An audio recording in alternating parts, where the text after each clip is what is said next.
Happy new year সকল বন্ধুদের ঘরে। এই যে আমি বছরের প্রথম দিনে এই যে তোমাদের সঙ্গে হ্যাপি নিউ ইয়ার বলতে এলাম। তোমাদের দিনটা কেমন কাটলো আমায় একটু কমেন্টে জানাবে।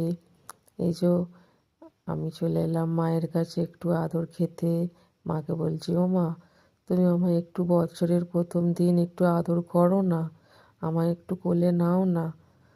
মাকে বলছি, মা তো কি কাজ করছে।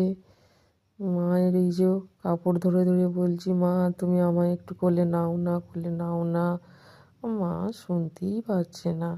মাকে বলছি, মা বছরের প্রথম দিন আমি একটু ভিডিও করছি, আমার বন্ধুরা আমাকে দেখছে, তুমি আমাকে একটু কোলে নাও। মা শুনতেই পাচ্ছে না। মাটা না খুব দুষ্টু হয়ে গেছে। মা যেন শুনতেই পাচ্ছে না। বছরের প্রথম দিনে মা কি কালা হয়ে গেল? প্রত্যেক দিন ফল পাকড় খেয়ে খেয়ে মুখটা খারাপ হয়ে গেছে। ভাবলাম বছরের প্রথম দিন একটু মাছ মাংস খাবো। মায়ের কাছে বলতে এলাম, তাও আজকে